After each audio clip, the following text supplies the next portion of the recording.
এই উৎসবে এসে অনেক ভালো লাগছে যে নবান্ন উৎসব আমাদের বরেন্দ্র কৃষি উদ্যোগ এবং শুদ্ধ পরিবার এত সুন্দর আয়োজন করেছে, এজন্য অনেক ধন্যবাদ শুদ্ধ পরিবারকে এবং বরেন্দ্র কৃষি উদ্যোগকে। এখানে এসে অনেক ভালো লাগছে। এখানে আসলে এইসব উৎসব কিন্তু হারিয়ে গিয়েছিল। এইরকম পিঠা পায়েস কিন্তু আগের মতো আর মানে খাওয়া হতো না, এখন সব রেডিমেড খাবার তৈরি হয়েছিল। কিন্তু এখানে এসে যেসব পিঠাগুলো খাবারগুলো দেখলাম, যেমন তেলের পিঠা, তিল পিঠা, তারপরে ঝালের পিঠা আছে, আবার পায়েসের সেন্টে আসলে বিশেষ করে আমার অনেক ভালো লেগেছে। খেজুরের গুড়ের পায়েস ছিল, অনেক ভালো, মানে অনেক ভালো লেগেছে আসলে। খাবারও অনেক সুন্দর এবং ভাপা পিঠাটা তো বিশেষ করে গুড় দিয়ে তৈরি করছে, খেজুরের গুড় দিয়ে, সেটা অনেক ভালো ছিল। এই শুদ্ধ পরিবারকে এবং বরেন্দ্র কৃষি উদ্যোগকে অসংখ্য ধন্যবাদ এমন একটা নবান্ন উৎসব তৈরি করার জন্য। আমরা চাই যেন এরকম উৎসব প্রত্যেকটা প্রতিষ্ঠানে হওয়া উচিত এবং কি প্রতি বছরই যদি হয় সেজন্য আমরা অনেক ভাগ্যবান হব, আসলে গর্বিত আর কি। পিঠার উৎসবে এসে আমার খুবই ভালো লাগছে। আমি বিভিন্ন ধরনের পিঠা খেয়ে টেস্ট করেছি। তো আমি শীতের সকালবেলায় এসেছি, আসার পরে গরম গরম পিঠা খেয়েছি, আমার খুবই ভালো লাগছে।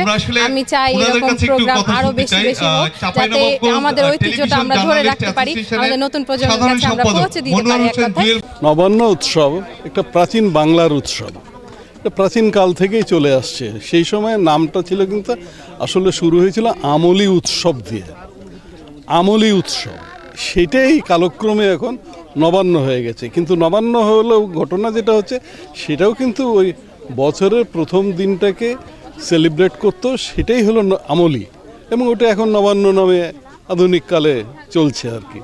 তো তাতে তো ক্ষতি নেই। তো এইটা ব্যাপারটা যেটা হচ্ছে গ্রাম বাংলা থেকে এটা উৎসবটা হারিয়েই গেছে বলতে গেলে, ওইভাবে দেখা যায় না। আর দেখা গেলেও নানা ধরনের প্রতিকূলতা তো রয়েছেই, যার প্রতিফলন তো আমরা দেখছি বর্তমান সময়ে। একদম রিসেন্টলি যেটা হচ্ছে নবান্ন উৎসব, সেইটা তো কৃষকেরই উৎসব। এখন এটা চলে গেছে শহরে, শহর কেন্দ্রিক হয়ে গেছে। ফলে মেকি নবান্ন উৎসবে আমরা মেতে উঠেছি ঢাকাতে। ঢাকাতে আবার জাতীয় নবান্ন উৎসব পরিষদ আছে, এবং যে তারা ঘটা করে উদযাপন করে, এবছর পারবে বলে তো মনেই হয় না, প্রশ্নই ওঠে না।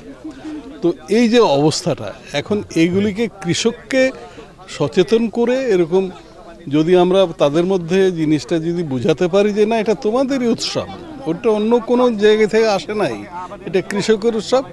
ঘরে ঘরে এটা আগে পালিত হতো, এখনও সেই প্রচেষ্টা চালানো দরকার।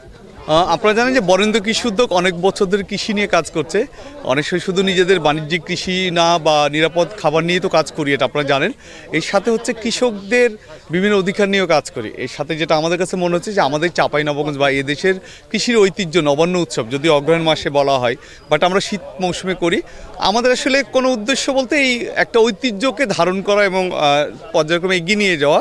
যে আমাদের শুধু আমাদের আজকে মেহমান এসছেন, আপনারা বিভিন্ন গণমাধ্যম এসছেন, বিভিন্ন কৃষি বিভাগ থেকে এসছে, সাথে যেটা হচ্ছে আমাদের খামারে প্রায় আমরা 30 জন কাজ করি। তো সবারই একটা আনন্দের ব্যাপার থেকে, একটা আনন্দ করার জন্যই আজকের এই আয়োজন। সবাই মিলে পিঠা পুলি, আমাদের নিজেদের উৎপাদিত আখের গুড়, খেজুরের গুড়, তারপর নিজেদের নতুন ধান থেকে চাল করে বিভিন্ন পিঠা বানানো, এটা এবং আমাদের নিজেদের খামারে গরুর দুধ থেকে খাবার বানানো, আপনাদের সাথে সবার সাথে আনন্দ শেয়ার করাটাই আমাদের মূল উদ্দেশ্য।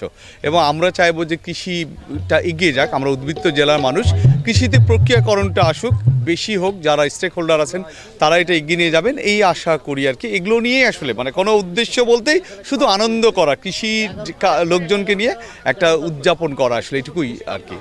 নতুন প্রজন্ম বলতে আপনি আপনার সন্তান বা আমাদের সন্তানদেরকে দেখবেন যে ওরা আসলে এই জিনিসগুলো বোঝেই না। আসলে ওরা আসলে বাংলাদেশের মানুষ বা আমাদের এই চাঁপাইনবাবগঞ্জ জেলার মানুষ, তাদেরকে কিন্তু নিজের কৃষ্টি কালচারটা জানতে হবে।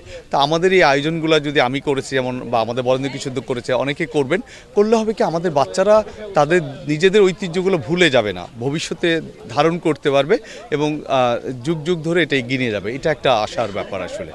নবান্ন উৎসব আমাদের বাঙালির একটা সাংস্কৃতিক ঐতিহ্য, এটা হাজার বছর পুরনো একটা ঐতিহ্য। কিন্তু বর্তমানে আমাদের এই যে বাংলার যে ঐতিহ্য, এগুলো আস্তে আস্তে হারিয়ে যাচ্ছিল।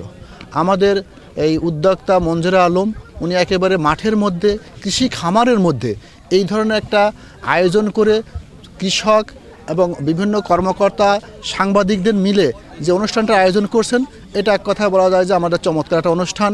এখান থেকে আমরা সবাই যেমন সেই ঐতিহ্যের বা সাংস্কৃতিক স্বাদ যেমন পাচ্ছি, একই সাথে আমরা বলবো যে কৃষিকে সামনের দিকে এগিয়ে নেওয়ার জন্য, কৃষিকে বাণিজ্যিক আকারে রূপান্তর দেওয়ার জন্য এবং আগামী দিনের মানুষের জন্য নিরাপদ এবং পুষ্টিকর খাদ্যের নিশ্চয়তা প্রদানের জন্য আমাদের আজকের যে তরুণ এবং শিক্ষিত উদ্যোক্তাদের প্রয়োজন।